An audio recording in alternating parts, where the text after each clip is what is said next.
So, my name is Richard Bingley, and this is a brief seminar presentation for BPP University about the impending cybersecurity threats, those that might be the most significant during the calendar year of 2018.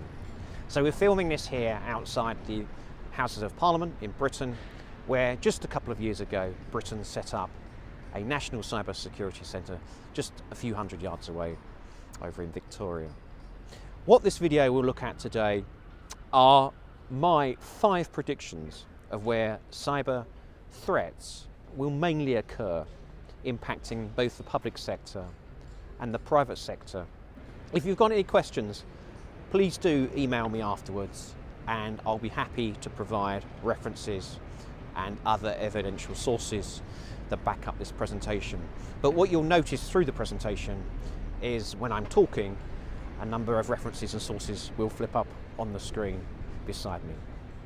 So here goes with my top 5 predictions of cyber threats in the international arena for 2018.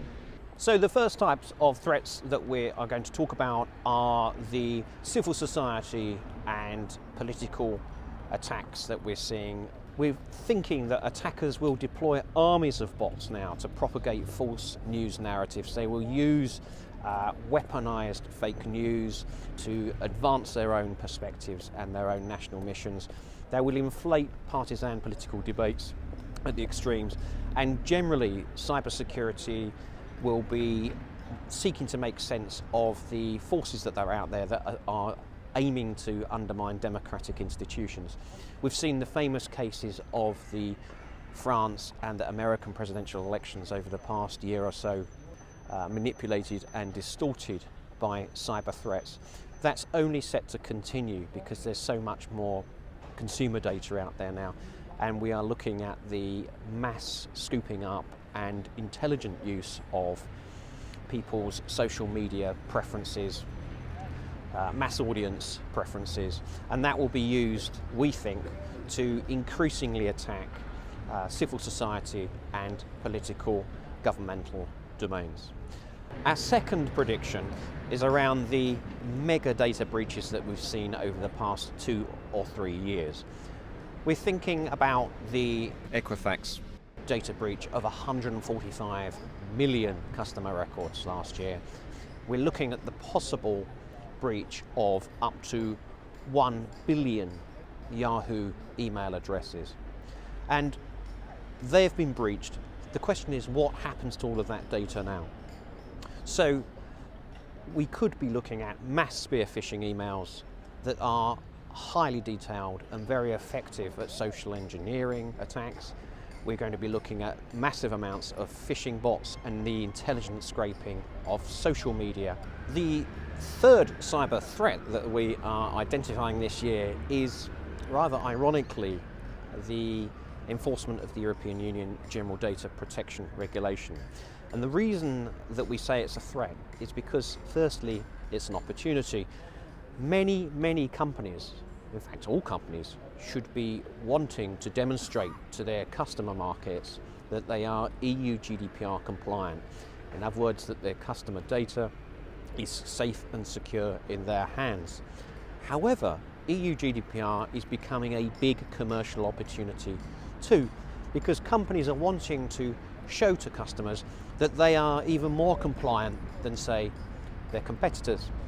But where the problem kicks in, of course, is with reputation. And those companies that are demonstrating or expressing that they are ultra EU GDPR compliant, if they get caught out and they lose that data and they end up being named and shamed in newspapers or possibly being fined by regulatory authorities, then of course their reputation is probably further deteriorated than it would be in the environment of EU GDPR not existing in the first place. Our fourth prediction for cyber threats during 2018 will not surprise you. Our prediction, though, is that ransomware will become even worse. It will be even bigger on an industrial scale. We will see a rise in ransomware attacks that also exfiltrate data, allowing cyber criminals a second wave to ransom your data through the threat of exposure. Additionally, ransomware as a service will continue to grow among hacking communities. It will be a significant percentage of 2018 cyber attacks. Example, the 2017 WannaCry attack exfiltrated data. Where's that data going to, and how will that malware be changed, adapted, improved as we move forward through 2018? The UK government has called out North Korea and a hacking group called Lazarus for responsibility for the WannaCry attack.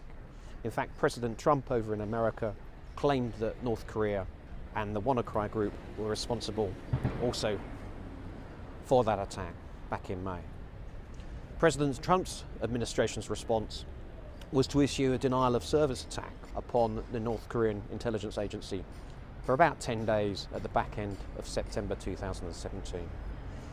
So ransomware occurring, damaging, exfiltrating data from companies and from people, but also the political impact of it. The countries that are supposedly behind it may be being brought more to task, is a huge potential cyber security threat vector going through 2018.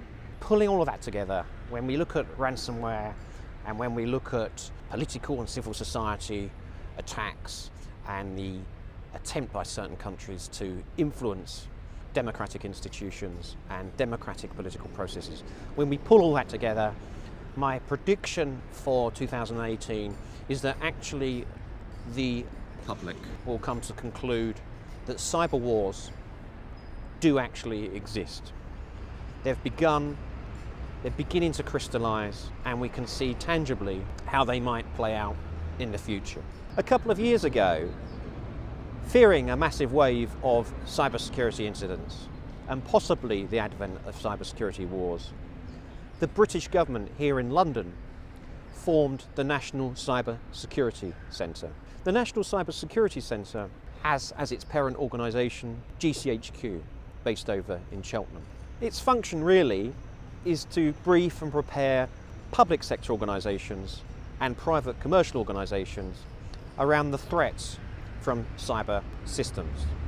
It issues small business guides, it issues a weekly threat report, it publishes steps to improve public sector cybersecurity, and it works very closely with multinational enterprises based here in Britain to try and protect not just the critical national infrastructure of the nation, but also our private sector. So with me now is Graham McGowan, who is a cyber security advisor with the training company UK Security Partners. Graham spent 30 years in UK government, some of that time with an intelligence agency. Graham, welcome. We've seen countries get themselves into difficulties. You know, back in September of 2017, President Trump launched denial of service attack, or his cyber command did, against the North Korean intelligence agency.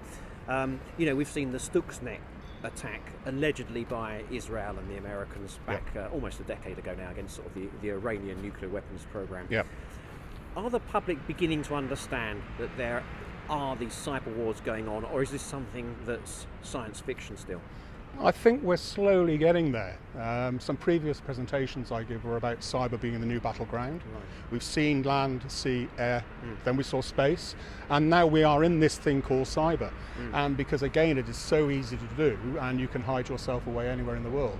And we saw in the election campaigns the potential for manipulating results. Yeah. There has been denial. However, there are indications that that could have happened in the UK, and certainly in the States. And here we are in Victoria, in London. Yep. Just a few metres away is the National Cyber Security Centre that's been set up by the British government over the last 18 months. Do governments need to establish these centres, and if so, what do these centres need to do for their businesses and for their public organisations? Yeah, I think it's been a big step forward for UK PLC. Right. The major issue we've got is resourcing. From what I can see, the NCSC are only able to look at the major issues, critical national infrastructure and the big players.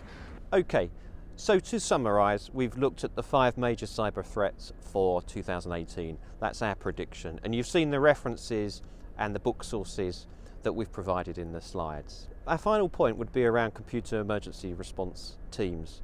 Every organisation should seek to put those in place. How we do that and how we embed senior leadership buy-in to those processes will define how cyber resilient we probably are as an organisation.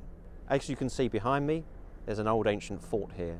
These days we're more interested in technical defences, but as we said at the start of the presentation, cyber security is both about a technical solution and also a physical security solution too. Thank you.